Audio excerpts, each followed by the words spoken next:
Listen to me carefully, for the tale I'm about to tell still comes true at midnight hour. This is the tale of the haunted queen who knew not of her power. She didn't believe in what she preached. She upheld women in her reign. Hers was a blend of Louise Mushikiwabo and Kamala Harris, from Rwanda to America to the world. Hers was a global terrain. She ruled independently. She gleamed with pristine, the woman of the century, making her ascendancy supreme, setting her descendants free from oppression, considered foreign or insane just because she spoke of gender role revaluation.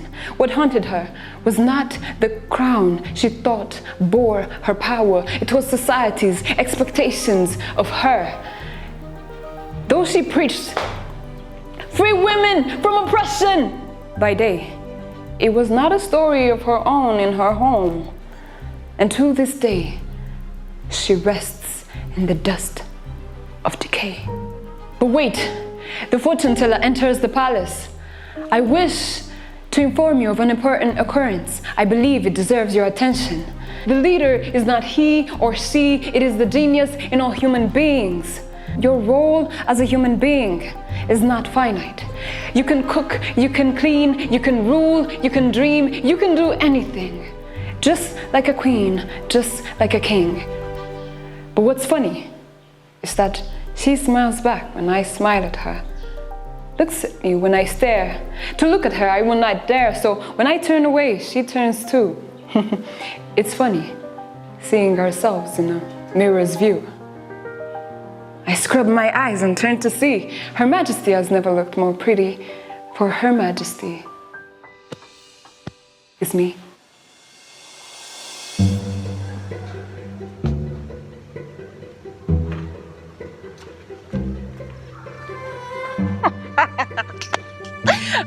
I am Sandrine Amahoro, and I composed a message to the Queen. So what I was trying to put across in the poem is a calling for us to be brave enough to believe in our abilities. It's for us to face whatever haunts us head on and to know that we're making an impact in society. And just like the Queen, we need to find ourselves in the end. So how Gashora helped me develop my creativity, it's in the community, it's in the staff. Everyone is so motivated and is so open to new ideas.